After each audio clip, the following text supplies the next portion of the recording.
your man, Louie T. Welcome to the 2020 NFL Draft Wrap-Up Series where your man, Louie T, aims to break down all 32 teams in the National Football League's 2020 NFL Draft using our brand new grading scale from 5 to 1. Each pick will be assessed a score, 5 being the highest, 1 being the lowest. From there, we will tally up all of the scores, divide by the number of picks, which will yield us an overall grade for that team's draft. We'll then move on to the next team in the series picked by you. That's right, you, the viewer out there, are in total control, as this is the You Pick format. Simply be the first to leave a comment in the comment section of this and future videos stating 2 things: the phrase next and the team you'd like to see next. Some examples: Texans next, Hugh next, Houston. You get where I'm going with this. As a matter of fact, the next team up in the series is none other than the Houston Texans.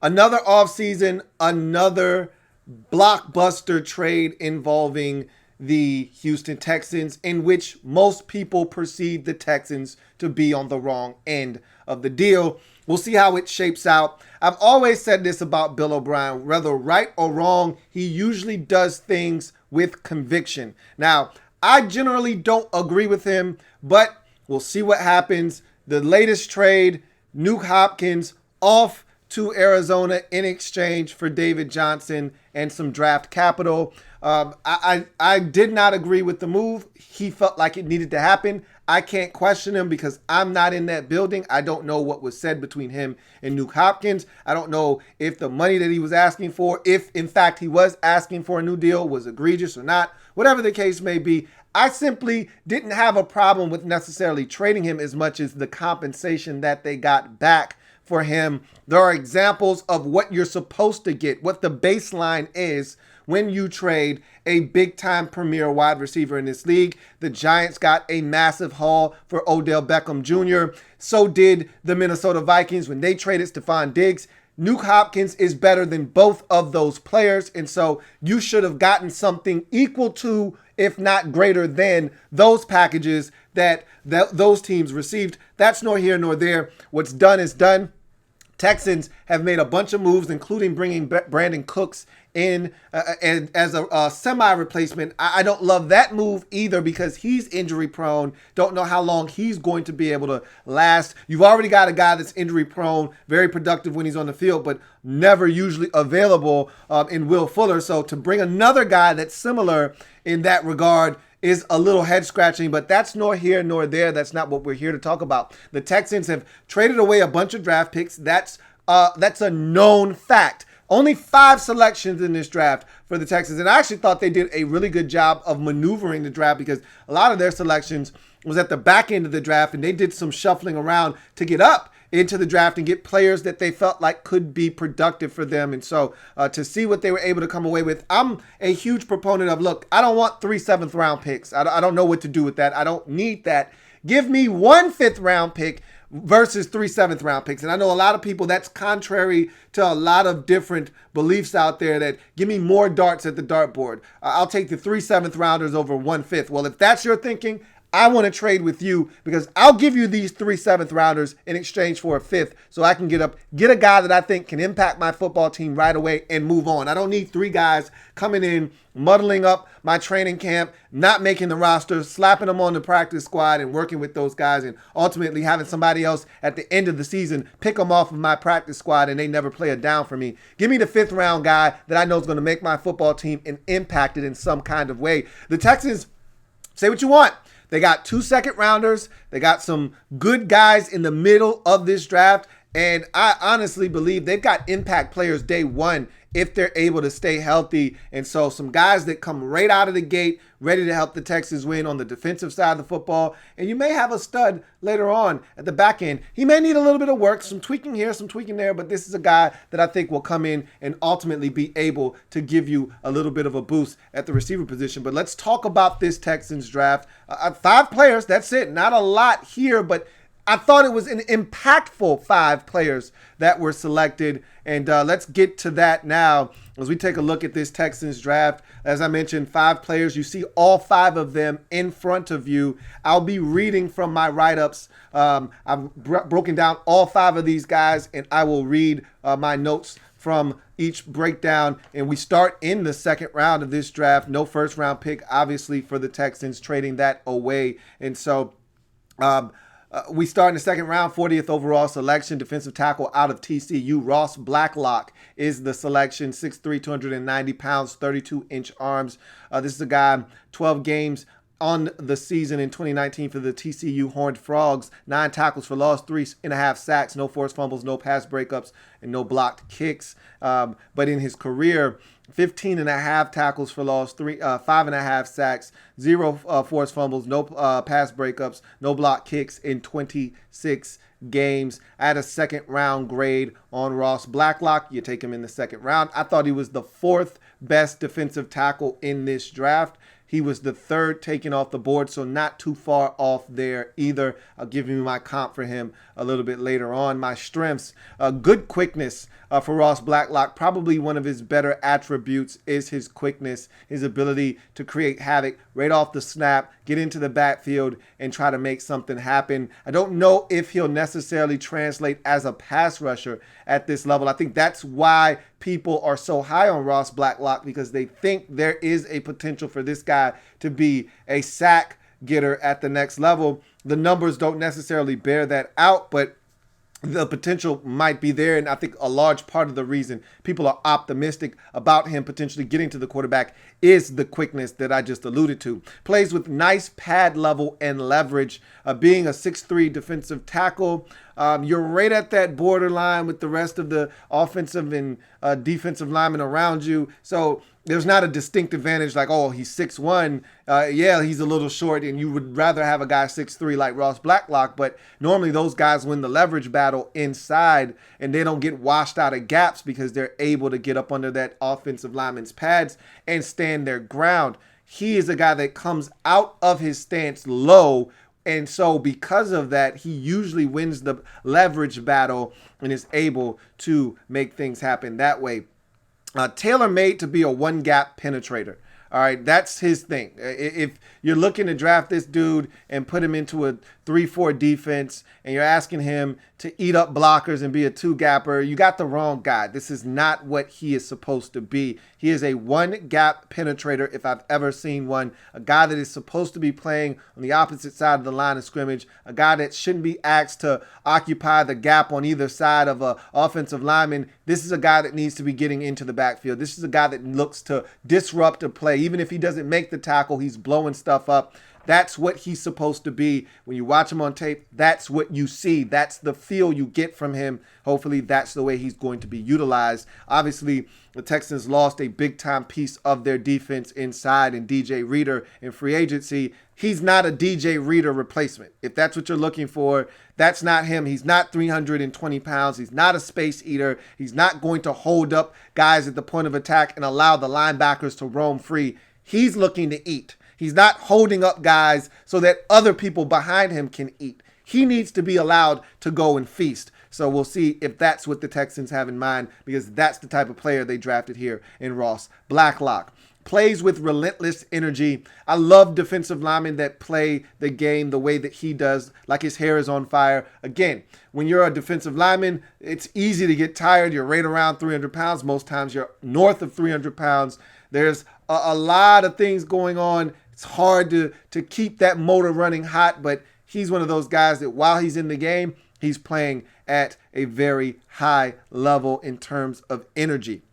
Does a great job of retracing his steps. So if he were to go up the field and all of a sudden there's a screen going, he does a great job of stop, turning, pivot. All right, so does a great job of redirecting himself and then retracing his steps to get back into the play and make a tackle or get involved in the play. Does a great, again, that's where the energy comes into play, because a lot of times when a guy rushes up the field, when the offensive lineman gives him the old Olay and allows him into the backfield and they bite the bait and they go after the quarterback and they put their hands up but don't get the football knocked down and that ball gets to that running back, usually that defensive lineman says, all right, you got me on this one. I'm just going to let my comrades handle this one. He's one of those guys that, okay, you got me, but I'm going to retrace my steps, get into the play and see if I can't make something happen. So does a really good job of retracing his steps and getting into the play.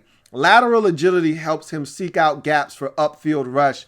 He's so unique in this sense. He's very uncommon in the way that he's able to jump from gap to gap. I mean, his lateral agility is off the charts. He'll start in the A gap, and by the time he's taken 2 steps up the field, he'll be all the way halfway to the C gap. He's that explosive laterally. 1 or 2 steps, and he's in the B gap for sure, and he may be on his way to the C gap because he can eat up so much ground laterally. He's so quick laterally that he's able to make that happen. So on twists and stunts, this guy is ultra dangerous because he's able to move so quickly before that guard can peel off and come off of that guy or a tackle can get to him. He's already around that guy. So he does a great job with that lateral agility and quickness to be able to jump from gap to gap, seeking out an opportunity to get through to the quarterback or the running back. Capability to split a double team with quickness, that's a rare feat. If you have elite quickness, then you're able to do this from time to time, but not many guys are able to achieve splitting a double team with quickness because usually one of these guys is going to get their hands on you, and that will allow for the other guy to come and finish you off, and now they've got a legit double team going and able to wash you out of that gap. But if you're quick enough, you beat that first guy. Now that second offensive lineman doesn't have a chance to come over and tag team you, and now you're in the backfield. And they're not expecting you to be involved in this play. They're not counting on you to be able to disrupt. When there's a double team set for you on that particular play, they're not even worried about you. So if you're able to break through, that's very problematic because they're expecting you to be handled because they've assigned 2 players to you on that particular snap. So he does a great job of splitting double teams quickly with that elite quickness that I alluded to at the very beginning of his breakdown. Think there's more potential in his stab move. So you see him stab the offensive lineman, one hand stab. Some people call it a pole vault. I call it the long arm of the law. You call it whatever you want. It's a one hand jab that I think he should use a little bit more. Again, because he comes off the ball low and has the leverage advantage. That stab is very dangerous. You're up under a guy's pad. In the game of football, one arm is always better than 2, or at least one arm is always longer than 2. So you get more extension on one arm than you do using both arms. That's why in the NBA you see guys dunking the basketball with one hand a lot of times because it's easier to dunk with one hand than it is 2 because you got to get up higher with 2 arms versus 1. So if you can get that one arm out there, you get a little bit more extension on it, it becomes dangerous. I'd like to see him use that a little bit more because when he does use it, it's ultra effective. I think there's more to that. And if he can maximize it and start to use it a little bit more, I think there's more there to that move for him. Weaknesses. If he doesn't win with quickness, he's largely ineffective. Like I talked about, that quickness is elite. It's his go-to move. If it doesn't work, there usually isn't anything off of that. There isn't this secondary spin, or there isn't, okay, I'm going to go with the bull rush. Like if he doesn't win with quickness, he's usually going to stall out. He will go bull in a China shot with his head down, rushing versus a double team. A lot of times he won't even see what the hell's going on, won't know where the football is, isn't even sure what's going on this particular play. They can run an entire flea flicker. He's not quite sure where the ball is because he put his head down, bull in China shop style, and he's just looking to ramrod anybody that's in front of him, and he doesn't know what the hell's going on. So I'd like to see him be a little bit more cognizant of what's going on around him, but I think that's his way of trying to break through versus a double team, and that's the only way he knows how. He's going to have to be taught how to conduct himself in that kind of environment a little bit better because that isn't going to be very productive at the next level. He's not a two-gapper. I think I stressed this already, so I don't really need to elaborate on this, but he's not a two-gapper. He's a one-gap penetrator. That's his calling card at the NFL level. Needs to affect the game more. I talked about his stats for 2019 and his career stats. He doesn't have a single pass breakup to his name, hasn't forced a single fumble in his career. That's problematic for me. I want guys that impact the game more than just sacks and tackles for loss. I want guys that, and again, some with defensive linemen, especially interior defensive linemen, it's not always about numbers.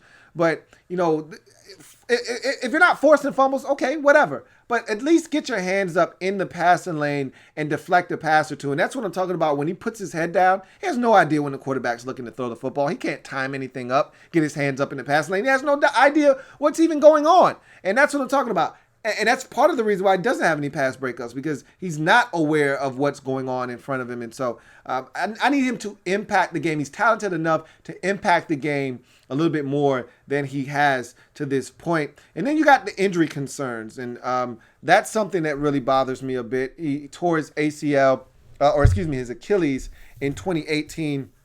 Now, something positive did come out of that. He lost 25 pounds and became a more explosive player, and that's where the quickness comes into play. But you want to see this guy stay healthy. The Texans definitely could use an interior difference maker, a problem along that defensive line. Now that they're getting a little thin in that front seven in terms of guys that can get to the quarterback or at least make an impact up front, they could use a Ross Blacklock to come in and immediately prove to have some dividends yielded to this football team. And so I comp him to Caleb Brantley coming out of Florida about 5 years ago in the draft. Everybody was excited about him. He had some off-the-field issues that pushed him down the draft. Ultimately, a late-round draft pick by the Browns, but had first-round talent, according to most people. I didn't like him as much. I thought he was a second-round pick even back then, but a lot of people had him as a first-round defensive tackle. See a lot of the same attributes here. A lot of people, including myself, still waiting on Caleb Brantley to show what everyone saw from him at Florida that made them excited about this guy potentially being a first- or second-round pick.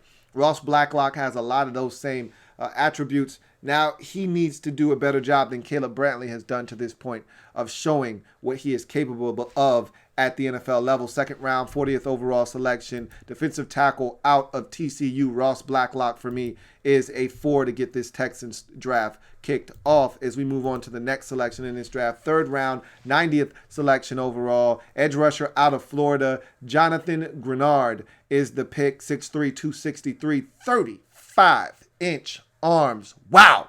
Are those some long limbs there? 15.5 tackles for loss, 9.5 sacks, 3 forced fumbles, 4 pass breakups, no blocked kicks, but an interception in 12 games for the Florida Gators. In his career, 38 tackles for loss, 19 sacks, 4 forced fumbles, 7 pass breakups, and 2 INTs in 36 games, 24 of which was played at Louisville before transferring over to Florida as a graduate transfer to wrap up his collegiate career. I had a second-round grade on Jonathan Granard, and I was a little bit higher on him than most, which is fine by me, but I love his game, and I know dominant, or I won't say I know. I think I have a good sense of a talent when I see it, but I've been wrong. Probably more at this position than any other, so I probably shouldn't even say that. But this guy's really talented, man, and I think he's got the potential to be a stud at the NFL level. So I am a little bit higher on Jonathan Granard than many. I had him as my number 4 edge rusher in this draft. He was the 8th edge rusher taken, so obviously I was a lot higher on him. I had a second-round grade on him. You get him in the 3rd round, so I think that's tremendous value. I'll give you my comp for him a little bit later on. But good build and tremendous length. I've already stated that 263 is great size. Look, if he didn't gain another pound, he's NFL ready body-wise. He'll probably get a little bit stronger and get up to 265, 267, maybe even 270. But 263 is a good weight for him. 35-inch arms, though. That's something you can't teach. That's God-given. That's God-given ability right there. You either have that or you don't. He was blessed to be able to get into the athleticism line and then get into the length line as well. That's going to do him some good at the NFL level. Outstanding quickness and change of direction. I think his quickness and his explosiveness off the edge are probably 2 of his better traits that give him an opportunity to impact this team right away, right off the bat. And I think the numbers at college, whether in the SEC or in the ACC, kind of bear that out. He had some success at Louisville, came over, had even more success at Florida in the SEC against stiffer competition. And a lot of that was because of the length that I just mentioned, but more specifically, his speed and his ability to change directions. He's got a wicked crossover, man. One of the best I've ever seen, and that's praise from me because I've watched a lot of pass rushers in college football. I've been doing this now for about 8 years roughly, watching the draft very closely for the last 6 or so. But I don't know if I've seen a better crossover than the one Jonathan Granard puts together. And what a crossover essentially is hard outside and then back inside. So you open up a guy's hips, you threaten him with speed, he opens up, and then you cross him over. It's just like an NBA player going to his left, looking to cross you up. You open up to try to go and guard him and stop him from going left, and then he goes back right, and now you can't react fast enough, and boom, he's by you. Same thing here with the crossover, nothing different. Same thing. Going hard outside, that tackle opens up his hips. You see your opportunity. The door's open inside. You cross over, you go inside, and now you've got a straight beeline, direct shot at the quarterback, and he doesn't miss on his crossover. It's nasty. It gets tackles off balance just about every single time, it seems like, and he's in there in a flash, and his length seems like it shortens the distance between him and the quarterback, and it's like he's on that guy in a heartbeat before that tackle even has a chance to try to recover and wash him inside. High football IQ. This is a guy that I just love watching him play because he just gets it. Whether it's in the run game, whether he's setting up a tackle, he just understands what is needed from him on that particular snap to help his team succeed. I think he's just a high football IQ, a guy that gets it and understands his role, plays that well, and then sometimes goes above and beyond the call of duty to make plays and help his team. Enough speed to threaten the edge and rip and dip to finish. And so I talked about that crossover isn't as effective if I'm not scared and threatened by your speed. So in order for the crossover to be as pertinent as it is for a guy like Jonathan Granard, you got to have some speed that makes me want to open up my hips because you might run past me. He has that. And so his ability to not only run to shorten that edge, but then to dip, all right, and then rip really makes it tough on a 6'5", 6'6" tackle that doesn't want to bend. Makes it hard on that guy to be able to block a Jonathan Granard off the edge. And so that makes that crossover that much more devastating when he does pull it out. Looks to pry the football free upon his sack. He's not looking to just get there, and the 4 forced fumbles, 3 of which came in 2019, kind of speak to that in his career. He's looking to get that football out if he can, and that's what I'm looking for. I'm looking for guys that are looking to make plays, that are going to cause havoc and going to get the football out, shorten the field for my offense, if not score on defense themselves. I'm looking for guys that are going to shorten the field and make it easier on the offense to produce points. And Jonathan Granard is one of those types of players. You go to his weaknesses. Needs to trust his speed rush more and stop relying so heavily on the crossover. That was his go-to move at Florida in 2019. And it's a hell of a move. I'm not mad at him, but I'm not glad at him either. I need him to understand that the speed sets everything else up. The speed is going to set up STP, which is speed to power. The speed is going to set up the crossover. The speed is going to set up the spin, which I saw him do once, and it was beautiful. I'd like to see more of it. The speed sets everything up, and he's got to go to that more to threaten tackles so that they're now aware of the speed, looking to stop the speed, and now everything else works off of that. It's like an elite closer. You work off of your best pitch. So if that fastball is humming at 98, you start with that, and now you got the batter looking for 98, and they're trying to adjust to everything off of the 98-mile-an-hour fastball. So now they're thinking they got to speed everything up. Now you come with something off speed. They're looking for the 98-mile-an-hour heater, and now they're all off balance. But it all starts with that speed. It all starts with that 98-mile-an-hour fastball. I need him to go to that speed a little bit more and stop relying so heavily on the crossover. Has to be more aggressive with his hands and his length. There was a theory out there, and maybe this is true. I can't confirm nor deny this, but he had a wrist injury, and I'm going to talk about that here in a second, that may have made him a little gun shy in terms of using his length and his hands. But I want to see him be a little bit more aggressive with his hands and his length.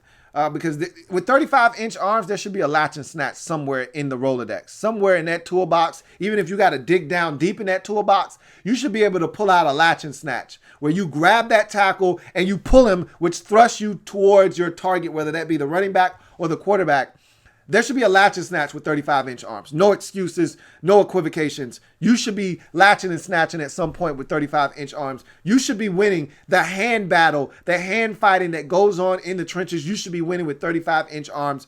He didn't show me a lot of that. Maybe it was because he was protecting his wrist. That could be a real thing. Speaking of his wrist, here's a guy that had season-ending wrist surgery 1 game into his 2018 season, the final year at Louisville, and it caused him to miss the entire season. And so he transferred as a graduate, transferred to Florida for his final year of college football in 2019. And he was a little gun shy with his hands, shooting his hands and using his length. Maybe that was because of the wrist injury and he wanted to make sure that nothing else happened to it. Whatever the case may be, that's something on the Carfax that you need to be aware of. I'd like to see him be a little bit more aggressive now that he's 2 years removed from that wrist surgery. Want to see him be more aggressive with his hands and his length. My comp for him is the medicine man, Robert Quinn, one of my favorite pass rushers over the last decade.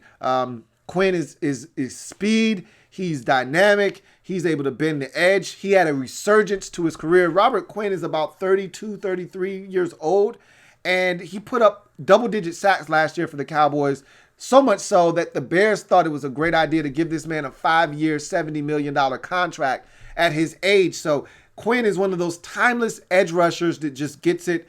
Jonathan Granard looks, smells, and feels like Robert Quinn. And if he turns out to be anything remotely close to Robert Quinn, you got yourself an elite pass rusher for years to come. In the 3rd round, 90th overall selection, edge rusher out of Florida. Jonathan Granard, for me, is another 4 for the Texans as they go back-to-back 4s to kick off their draft. As we go to their next selection, 4th round, 126th pick overall, offensive lineman out of North Carolina, 6'8", 311-pound, 34-inch arm, Charlie Heck is the pick. 12 games, 12 starts at the left tackle position in 2019 for the Tar Heels for Charlie Heck. For his career, 44 games, 35 starts, 23 of them at right tackle, the other 12 at the left tackle position. So right off the bat, you know you're getting a guy that gives you swing tackle ability, whether it's left or right. This guy can step in and give you some quality snaps at either side. I had a 4th to 5th round grade on him, and this was my first exposure to Charlie Heck. So I would have had him rated, and I went back and looked at where I would have slotted him had I graded him prior to the draft. He would have been my 10th tackle. I was pretty impressed with what I saw from him. He was the 13th tackle taken in this draft. So I thought he was pretty solid watching him on tape. As you get to his strengths, outstanding size and length, 6'8", guys. I mean, that's pretty goddamn tall. And 34-inch arms. You'd like him to have 36-inch arms being 6'8", but okay, I'm not going to kill him. 34-inch arms, to me, plenty long enough. He's got a good frame, and he may be able to get a little bit stronger. At 6'8", you probably could put another 10 pounds on that or so, but whatever the case may be, that's outstanding size in terms of height and length. Moves really well for his size. When I first saw him, I was like, first of all, when I saw the measurable, 6'8", 311, I said, okay, this guy's going to be a big oof. A big oaf. He's going to be goofy and funky looking out there. He's not going to move very well. I was wrong. I stand corrected. He actually moves really well for his size. Tremendous posture and balance throughout his pass sets. Man, they are very quiet and very efficient. Doesn't waste a lot of movement. Hands in the ready position, and he's just sliding back and forth. Wherever he needs to be to mirror the guy in front of him, that's what he's doing. Really good balance, good feet. They're usually his base is good in his pass sets, not so much in his run blocking, but in his pass sets, you get the feet shoulder width apart, good solid foundation, looks good and looks clean. Fights to reposition his hands. He does a tremendous job of establishing his hands early, but then when that guy slaps one of his hands down, he repositions his hand, never takes the other hand off. See, that's where guys get beat, is when one hand gets slapped down, both hands come down, and now that guy's around you and he's looking to finish the deal. He keeps that other hand on at all times. There's always at least one hand on the guy in front of him in pass sets. And then once that hand comes down, he quickly repositions that hand and gets back to where he started at during the rep. So he does a great job of fighting to reposition his hands after that lineman has knocked his hands down. He sustains his blocks, to me, very well. Does a really good job of staying on guys long enough to get the job done. He reacts well to color, twists, stunts, blitzes late, things of that nature. Does a really good job of identifying color and getting a piece of them, if nothing else. Swing tackle potential, as I've mentioned already. Before 2019, all of his starts came on the right side. They kicked him over the left. It was a seamless transition for him. Played good ball for them in 2019 at the left tackle position. So you feel really comfortable whether it's left or right tackle that this guy's going to step in. You've got your left tackle of the future. Just gave Laramie Tunsil game-changing money at the left tackle position. And so you have Charlie Heck as a guy that, if need be, can slide in at right tackle right away. If not, he's the quintessential backup swing tackle for you. And so there's value in that as well with Charlie Heck. NFL bloodlines. I called him Andy by mistake because his dad went to Notre Dame. I'm a Notre Dame Fighting Irish fan, so I, of course, know who his dad is, Andy Heck. He was a first-round pick in the draft back in '89. So I got to make sure I don't call him Andy, but rather Charlie. And he looks somewhat like his dad. Obviously not as dominant as his dad was coming out, but he's got some of those traits. His dad is an offensive line coach, so you can tell he's been taught well because you see some of the technical things with Charlie Heck. Weaknesses. Is susceptible to cross-face counters and moves. He opens up his hips too soon. So what ends up happening a lot of times with him is, to counteract the speed that he sees in front of him, he just opens up his hips so that if that guy does have blazing speed, he can just push him around the pocket. But what happens if you open up your hips too soon, a guy is then able, as I just talked about with Jonathan Granard, to be able to then cross over and go inside, and he doesn't react well enough to be able to flip his hips back the other way and pick up that guy and wash him to the inside. And so a lot of times when guys cross his face, he struggles with that. And when he got beat, it generally was on him opening up his hips too soon, a guy crossing his face, and him not being able to adapt and adjust fast enough to that. He's slow and lethargic as a puller. For as good as I said he moved and I was impressed, I'm not telling you he's a world-class athlete. What I'm telling you is he moved better than I expected. There was a low bar that I set for him. He exceeded that bar. And but when you ask this guy to pull, he's out of his element, okay? Those pulls were so slow. It was like I was talking like that's how his pulls looked.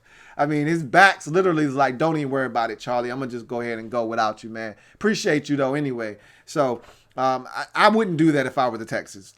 That's not something I would ask Charlie Heck to do at the NFL level.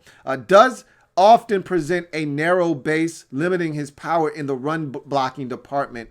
So a lot of times in the run game, he doesn't generate the kind of movement you would like him to because his base, I talked about his base being nice and shoulder width apart and looking good in pass sets. It's the polar opposite in the run game. His feet are narrowed, they're close together, and that lack of base takes away from your power. Think of a boxer. If he doesn't have his feet under him, it's hard for him to throw a powerful punch.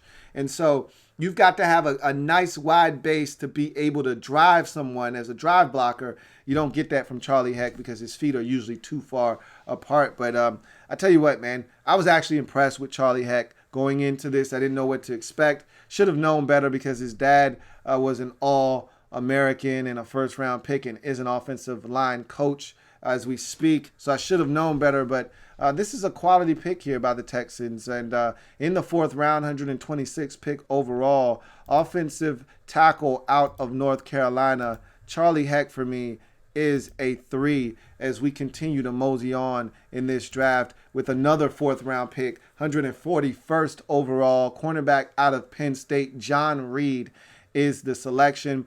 5'10", $187, 4.49 40, 2.5 tackles for loss, 1 sack, 8 pass breakups, 2 INTs, and a pick 6 in 13 contests in 2019 for the Nittany Lions. For his career, 9.5 tackles for loss, 1.5 sacks, 27 pass breakups, 1 forced fumble, 7 INTs, and a pick 6 in 51 games. I had an early day 3 grade on him, which is the 4th round, which is where you got him. So I love the value there. I'll give you my comp for him a little bit later on, but the first strength is speed, 4.49 40, plenty fast enough to do what it is he needs to do at the cornerback position. Now, the real question is, where are you going to play this guy? I think his best position at the NFL level probably going to be inside at the slot position. He played out wide and the slot. They moved him all around at Penn State, left side, right side, inside. He was all over the place. So there is versatility there. He can play anywhere you need him to. In a pinch, he can go outside and play with the big boys. But I'd like to see him come inside and play in the slot. But nonetheless, he's got the speed to play outside or inside. Competitiveness at the line of scrimmage and at the point of catch. John Reed was one of my favorite corners, smaller corners. I mean, if you consider 5'10" small, which I guess you can. But he was one of those guys that just got up in your face, deleted the airspace, laid hands on you at the line of scrimmage, and is very aggressive at the point of catch. He's digging, he's reaching, he's scratching, he's clawing, trying to get the football out.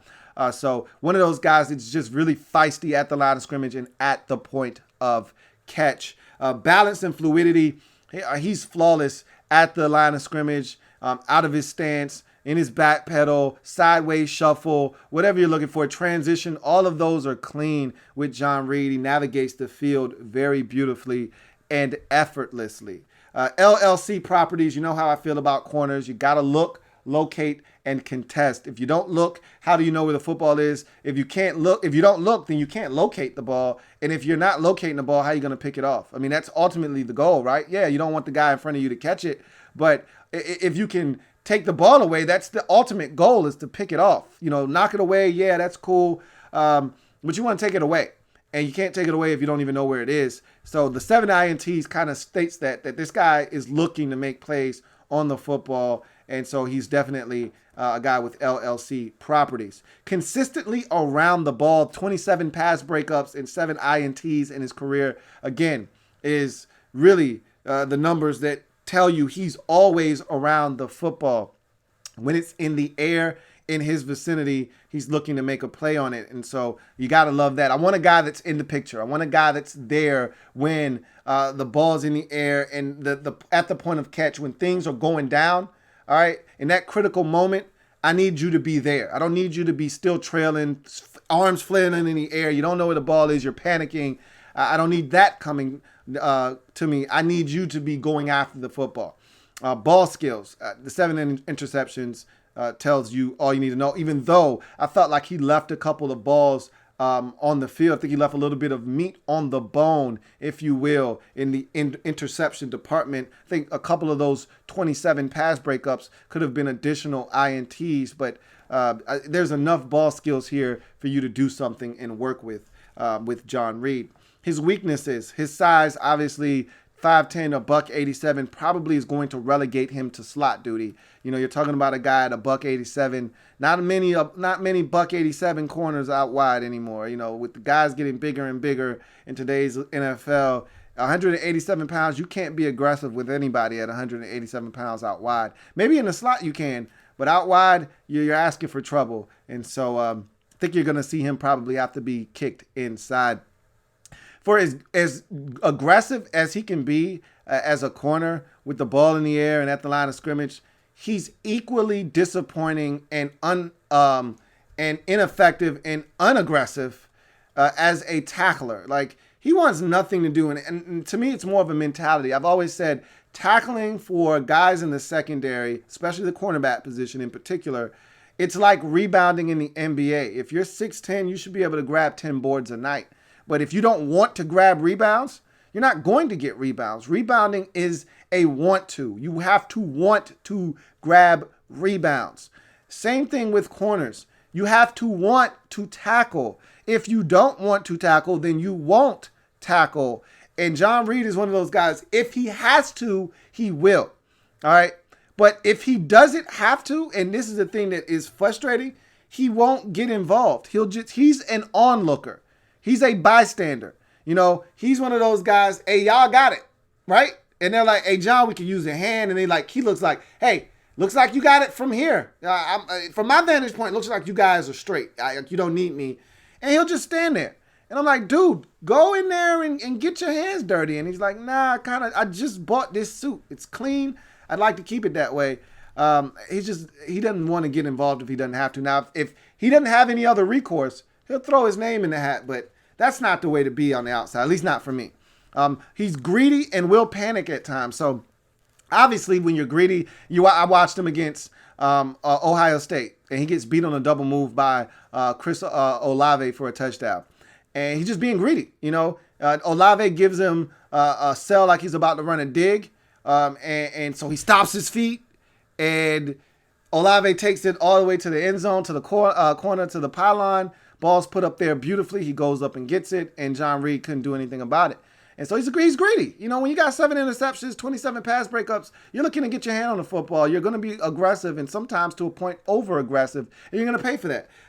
And so you got to take the good with the bad. But sometimes he does panic, though. I'm watching him against Minnesota, and he gets a no-brainer, unnecessary pass interference. Ball is thrown out of bounds. It's uncatchable, really. And he just panics. Like, what are you doing, dude? That's not even you. That's not something you generally do. Why are you panicking? He goes flailing into the defender, doesn't look back for the ball, easy PI. And again, ball wasn't going to be caught in bounds. It was a dumb penalty, but it was the right call. And injury concerns. This is a guy that had a significant knee injury that caused him to miss all of 2017. He also had a significant knee injury in high school. So don't know if it was to the same knee or not, but that's also something to take into consideration. Those are on the Carfax, just for your information. But my comp for him is Aaron Colvin, the 4th-round corner taken out of Oklahoma by the Jacksonville Jaguars some 5 years or 6 years ago. Came in the league, played bang-up corner. You know him. You know him all too well. Didn't work out well for you in Houston. Gave up a big play on a Monday night to the Saints in the first game of the season, and that was all she wrote. Bill O Brien had seen enough. Cut him after only being into his big-time deal. I think he was going into his second year into about a 4-year deal that he had signed with the Texans. So you're hoping that he's much better than Aaron Colvin was for you. But remember, in Jacksonville, Aaron Colvin was one of the best nickels in the league, and you're hoping to get that out of John Reid here in the 4th round, 141st pick overall. Cornerback out of Penn State. John Reid, for me, is a 3. If this guy would have a better approach to going after ball carriers, this is a 4, because I really like John Reid a lot. But his unwillingness to be aggressive in the run game is a big turnoff for me, and thus the 3 instead of a 4. You finish up this draft, 5th round, 171st pick overall, wide receiver out of Rhode Island. Isaiah Colter is the pick. 6'2", 198, 32-inch arms, 4.45, 40. In 2019, 72 grabs, 1,039 yards, and 8 scores in 12 games.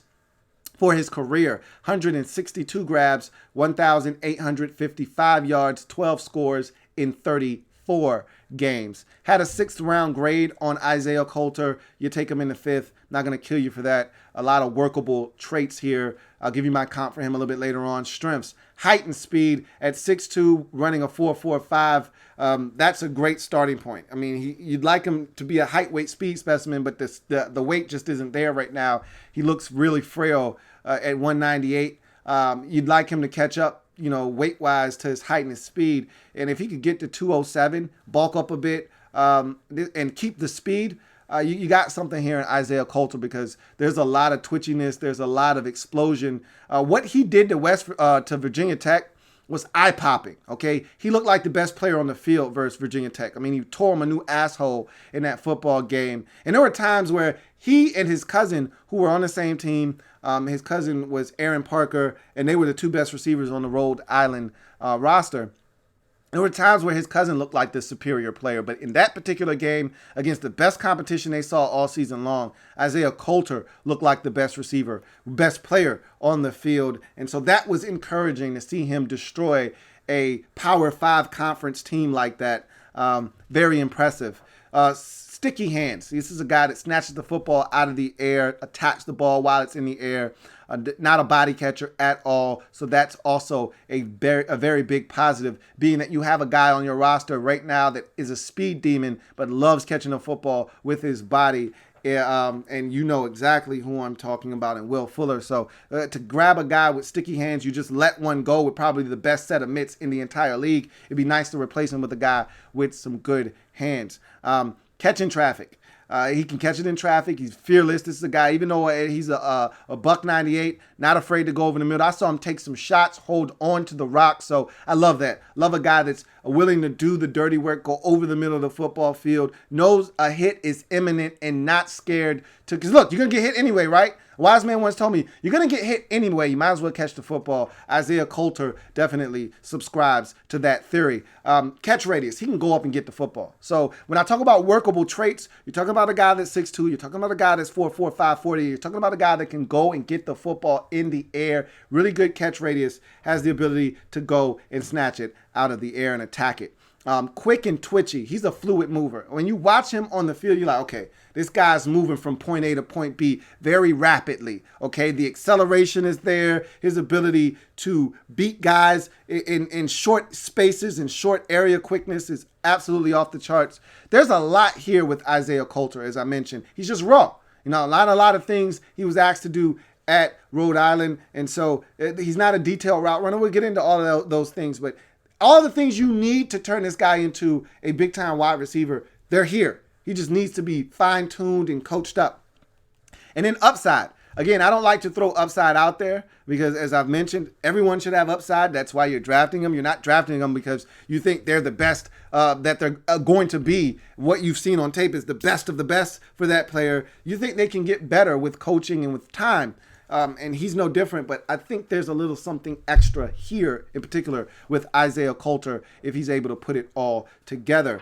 Weaknesses, not a detailed route runner at this point. He can get better at that, though. You know what I mean? That's one of those things where you coach a guy up, you show him the nuances and the finer points of route running. He's rounding a lot of things off. He's not very measured and calculated in the way he breaks and snaps off his routes at this point. He's just looking to try to get into his routes as fast as possible. And the fastest guy doesn't necessarily always win the race in terms of running your route. So he just needs to be a little bit more precise and a little bit more detail oriented when running his routes. Needs to be a little bit more aggressive in 50-50 situations. Like, it's crazy because I'll talk about this guy attacking the football in the air, and there are times where he looks like a savage out there, where the ball's in the air and he's got the "it's my rock" mentality. And then there are other times where he's like a sheep, and the other guy that's across from him is the lion, and he's kind of timid and he doesn't want any trouble. Look, sir, I don't want any smoke. If you don't want me to catch it, I won't go after it as aggressively. I need him to have that lion mentality all the time. Like, that's my rock. Quarterback threw it up for me. I'm going to go ahead and get that. Excuse me. And so I just need him to be a little bit more aggressive, and maybe with a bigger frame, maybe with him putting on some weight and getting stronger, he'll be a little bit more confident to go up and get these 50-50 balls.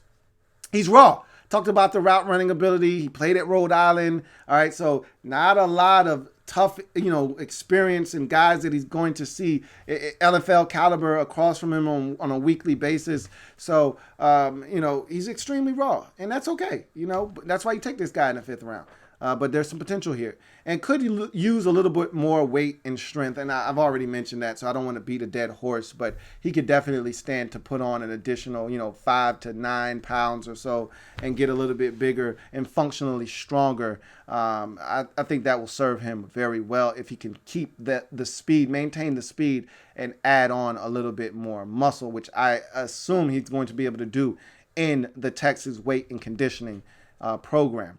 Nonetheless, my comp for him is Chad Williams A player the Arizona Cardinals took out of Grambling, another small school guy with some speed, a little bit of size on him at 6'1", came into the league at around 207 pounds, could run, but, never really figured it out, and that's the problem with these smaller school guys. They got some of the attributes, they got the size, they got the speed, but you just don't know how they're going to react to the level of competition that they're going to see on a week in, week out basis. When you're playing at Rhode Island and you're playing against smaller schools, it's kind of hard to know how you're going to react to seeing elite talent week in, week out that you're just not flat out better than. Okay.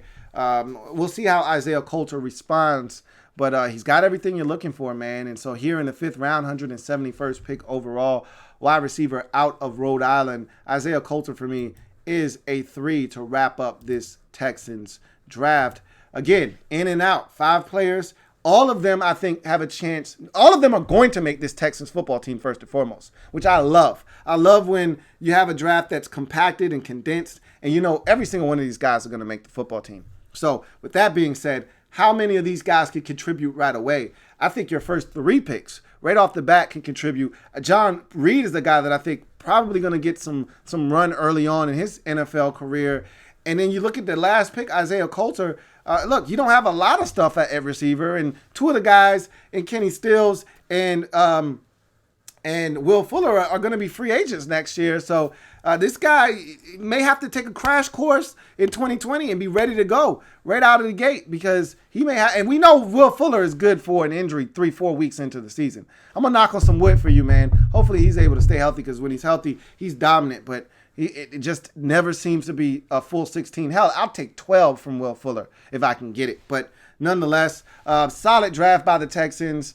Those 5 selections tally up to a 3.40, which amounts to a B in the draft. If you want to know how I was able to get to that end game for their score and their grade, down in the description of this video, I have a grading rubric. You'll see how everything is listed and how the Texans accumulated a 3.4 B in this draft. Make sure you check out the Louie T Network podcast. Brand new episode up and available. Check that out. In addition, make sure you subscribe to the Louie T Network if you haven't already done so. What are you waiting on? All right, hit that sub button if you haven't already done so. Hit that like button while you're there, and also turn on your notifications so you don't miss a thing. Also, if you want to make sure you stay abreast of what's going on here outside of that notification bell, follow me on socials at Louie T Network on Twitter, and on IG, Louie T Network _. All of that can be found down in the description of this video and all of my videos as well. So without any further ado, I'm going to glide to the side. I thank you guys for joining me. Just remember, if it's not your man Louie T, it's not, I repeat, not the best NFL coverage. It could be. Until next time, you guys take care. Have a good one. Stay safe, and we'll reconvene at a later date and time. Have a good one. Louie T Network.